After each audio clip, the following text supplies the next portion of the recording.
کمال ذات کی کوئی حد معین نہیں، نہ اس کے لیے توصیف الفاظ ہے، نہ اس کی ابتدا کے لیے کوئی وقت ہے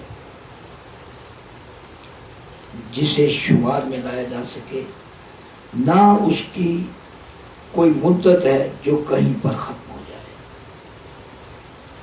اس کے لیے بھی آپ نے سن رکھا ہے کہ اللہ وقت کے تعینات سے پہلے تھا، آپ کو بھی پتا ہے۔ جب وقت کو لپیٹا جائے گا، وقت کو ختم کیا جائے گا، تو اللہ اس کے بعد بھی رہے گا۔ تو یہ تو بات طے ہے کہ اللہ تعین میں بھی نہیں ہے، معین بھی نہیں ہے۔ یہ جو لکھا ہے نا، اس کے کمال ذات کی کوئی حد نہیں ہے، اسے کوئی وقت نہیں ہے جس میں اسے شمار کیا جا سکے، اس کی کوئی مدت نہیں ہے جہاں پر وہ ختم ہو جائے۔ تو یہ آپ نے پہلے بھی بہت بے شمار سن رکھا ہے۔ اب اس کی کمال ذات کی کوئی حد نہیں۔ اس سوال یہ ہے، اس کی ذات ہے تو کہاں ہے؟ کمال کیا ہوتا ہے؟ کمال ایک نقطہ ہے نا عروج کا، نقطہ عروج ہے نا، کمال تک پہنچ گیا وہ۔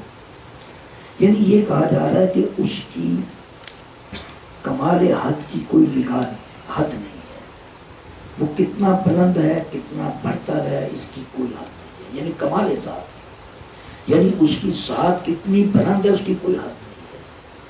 تو یہ تو انڈیفینٹ ہے نا، یعنی اللہ جو ہے حد میں نہیں آتا۔ اگر ہم اللہ کے بارے میں یہ بات کرتے ہیں کہ اللہ حد میں نہیں آتا، تو اس کی ذات سے تمام منصوبات پہ یہ بات حاوی ہے کہ اللہ حد میں نہیں آتا۔ آپ کسی ایک کے بارے میں نہیں کہہ سکتے، حالانکہ یہاں لکھا ہے کہ اس کی کمال ذات کی کوئی حد معین نہیں ہے۔ یعنی یوں سمجھیے گا کہ آپ اسے کسی بلندی پر پہنچانا چاہیں گے، اتنا ہے تو وہ نہیں ہے اتنا۔ کیوں کہ اگر وہ اتنا ہے تو اس کے سوا کوئی کتنا ہے، یہ بھی تو دیکھنا پڑے گا نا۔ آپ نے اللہ کو ایک حد پر پہنچا دیا تو پستی میں کون ہوا؟ کون ہے پستی؟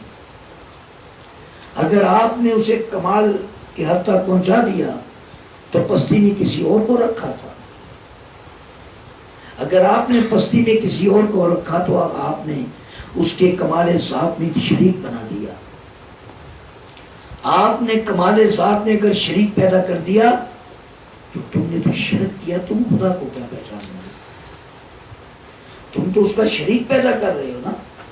تو کبھی بھی اسے کسی تعریف میں پابند نہ کرنا، کسی صفت میں پابند نہ کرنا، کسی حمد میں پابند نہ کرنا۔ کیوں؟ اگر تم نے پابند کر لیا تو سوا پابند کے کون ہوگا؟ اگر سوا پابند کے کوئی ہوگا تو جسے تم نے پابند کیا ہے اس کے سوا ہوگا۔ اگر اس کے سوا ہوگا تو اس کے شریک پیدا کر دیے تم نے، تو اسے کمال ذات تک ماننا بھی شرک ہے۔ اسے کمال ذات تک اگر تم نے مانا تو یہ بھی شرک کیا۔ یہ اللہ کو تم نے کمال حد تک نہیں مانا، اس کا شریک پیدا کر دیا ہے۔ تو یہ توحید کا یہ تسلسل ہے کہ توحید میں معین کوئی چیز نہیں ہوتی، ہوتی ایک ہے لیکن معین نہیں ہوتی۔ یہی تو کمال توحید ہے کہ یہاں اس کی ذات کو ایک حد تک ماننا کہ بزرگ ہے، برتر ہے، اتنا، یہ بھی شرک میں آ جائے گا نا، کہ پستی میں کسی اور کو لاؤ گے، اس کے سوا کسی اور کو لاؤ گے۔ تو یہ منع فرما دیا کہ تم اس کی کمال ذات کی کوئی حد مقرر نہ کرنا کہ وہ اتنا اعلیٰ ہے، اتنا بزرگ ہے، اتنا برتر ہے، کوئی حد مقرر نہ کرنا۔ اگر تم نے حد مقرر کر دی تو تم نے اپنے آپ پر ظلم کیا، اللہ کے ساتھ تم کیا کر سکتے ہو؟